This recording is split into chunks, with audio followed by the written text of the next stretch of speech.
Hey guys, Palsteron here, and today let's talk about the dev interview that just released a lot of new infos about what's upcoming in Diablo 4. Now, it seems like the devs are going to be a lot more in direct communication with the community, which I really like. Over on Twitch, they have their live streams, and they actually told us that they want to have these more often and more frequently. And they had a lot to say about what's coming. And here's the thing, it's not just for Season 1 or Season 2 or whatever, it's also before Season 1, so something that might affect us in the coming weeks. So all the topics we'll cover, I will also throw in a timeline if they gave a timeline. And I guess if you haven't heard it yet, they reinforced that Season 1 will drop around about mid to end of July. If I had to take a guess, I would say that they want to kind of collide with ExileCon, their biggest competitor, right? Like Path of Exile, with their whole spiel, with their live streams. So I would say there's a good chance it's going to come out around about like 20th to 27th, somewhere around there. Starting with the first thing, which is, for me, the biggest update. It will be to Nightmare Dungeons. As you could have seen from my last video, I was farming a lot of normal dungeons because it was very easy to reset them versus Nightmare Dungeons, where you have to throw in a sigil, then you have to ride there all the way. It was super annoying. And in terms of XP, it didn't really give you that much more or more at all to a normal dungeon. So unless you needed glyph XP, it was just better to run normal dungeons. And that is a problem, right? You want to reward people for running harder content. And that is exactly what they're going to address with their first changes. So Nightmare Dungeons will have more XP in general. Now, they did specify that that will not mean more mobs. It will just mean more XP per mob, which is basically the same, but it won't feel as good. As you guys know, they already reduced the amount of mobs quite a bit in basically all the dungeons, or I should say at least the good ones, right? So we're now going to get more XP, but in terms of game feel, there will still be certain Nightmare Dungeons, most likely, that will have like no packs of monsters or very, very little. But they basically want to make it so Nightmare Dungeons are actually better versions of normal dungeons. Now, the other big change that they talked about is that the sigil will actually TP you directly to a dungeon. So right now, if we go into the game and we, for example, took the Wrathworld Wilds right here and I accept it, then what happens is it will show me where it is, but now I still have to travel. So from wherever I am, first I have to TP to Bresteig, and then I have to walk all the way down here. Now, you might think that's not that big of a deal, but if you're finishing this at like 5 to 7 minutes, now you have to rinse and repeat that over and over and over. And while I understand that they want us to engage with this huge open world, there has to be better ways to accomplish that than by giving us busy work. Now, they didn't specify if it's going to be directly in front or near the dungeon or how that's going to be. I have no idea, but they definitely said that they want to automate this more to give us a more smooth endgame grind. Now, the timeline they specified was before Season 1, so maybe it could be next week. It could also be in July, right? They basically specified, once again, mid to end July is going to be Season 1 start. The second big thing they talked about was Renown Completion, something that we will have to do over and over again every single season. And they are aware that it's quite annoying to have to redo everything, so they kind of specified what they think would maybe be good to carry over between seasons. I'll say this, they spoke pretty carefully there. I don't think they're 100% sure yet what they want to do, but I can just kind of relay what they talked about. First up, a big thing for me, the Fog of War will be removed from alts. So once on your first character, you actually unlocked everything.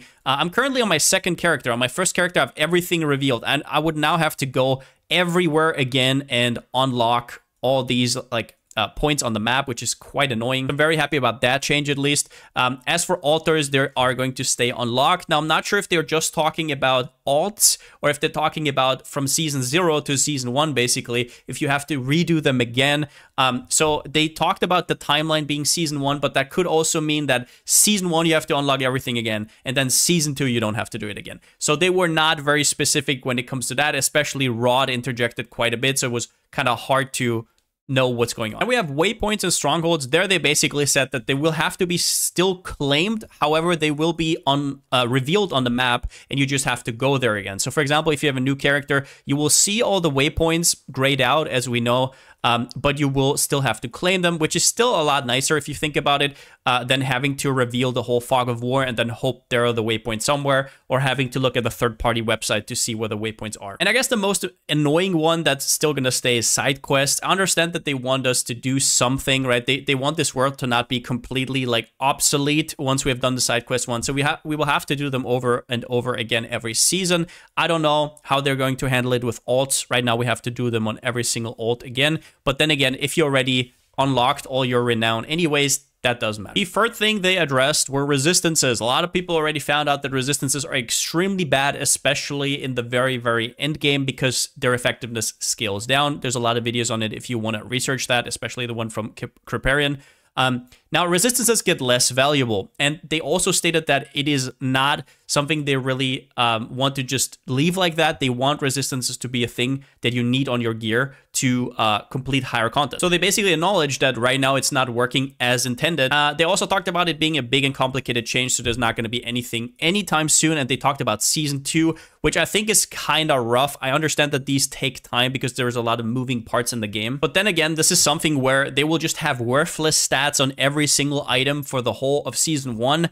I guess we'll have another 100 videos of every content creator, me included, by the way, who's just gonna tell people how shitty resistances are just so they don't randomly spec into them. Now, then they addressed some of the unfair deaths in hardcore. There were certain deaths where people got disconnected and they stayed in the game, which then killed them, or they were even in a invincibility bubble and they still died. That is something they will address. However, it will not come immediately. It will be for Season 2, and they will try to add a certain disconnect protection. So their idea was the game will trigger a scroll of escape whenever disconnecting, which I don't exactly know what that means because not every disconnect is the same. So I hope they can really detect all of those, which means I can already see certain exceptions where people are not gonna get disconnected and logged out with a scroll of escape maybe. But in general, I will say that this could lead to a certain logout meta that we have, for example, in PoE.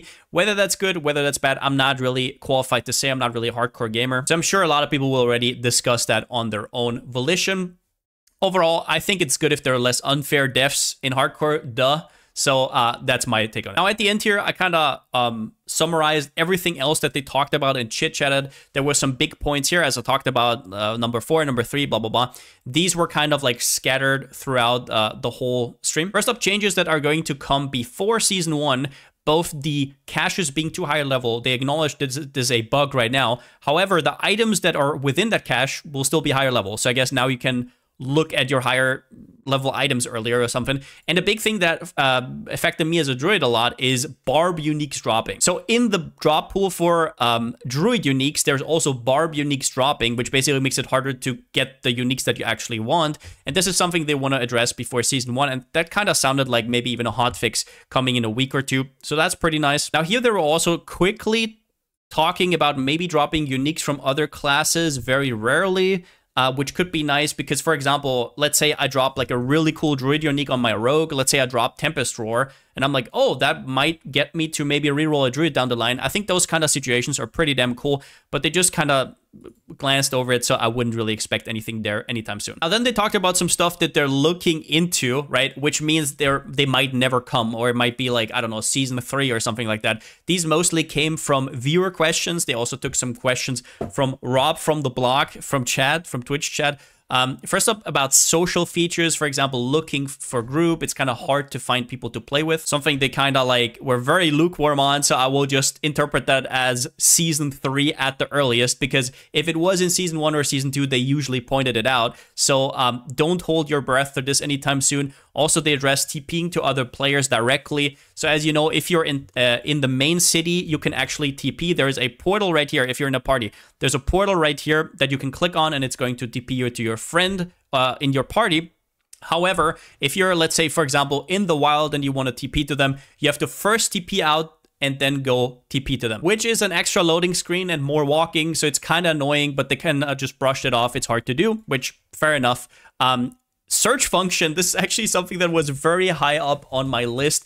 For example, if we look at the stash, it's pretty hard to organize your stash if you only have 4 stash tabs. Now, you might think I'm a hoarder, and that is true. However, potential upgrades and potential legendary powers that I might need down the road, if I have to farm them again and I just vendor them for now, that is a lot more inconvenient, right? So first up, I would have liked more stash tabs. I would even be willing to pay real money for it. I did that in PoE. It would be fine for me. But obviously, the best case scenario would be if they just expand the inventory every season. But here's the deal. How am I supposed to find anything there? So I'm going to put me to the side here. There's so much space out here. Just put something, make the inventory, make the stashes bigger, or put like a search function and like functionality here. It is really annoying to find stuff in your stash. I was just very disappointed that this is basically just something they're looking into. If you don't know what that means it's not going to happen anytime soon.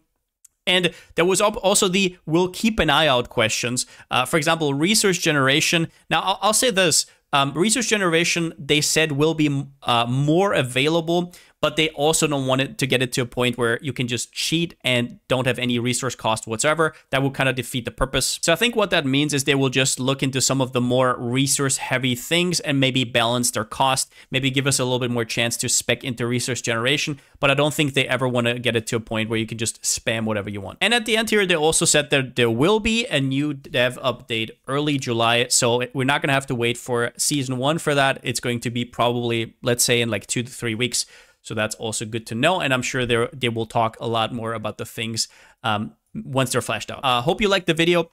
There's definitely a lot of hype stuff coming up. Hope you guys are hyped as well, especially for season 1. Really looking forward to it. And yeah, since I still don't have a slogan, see you next time.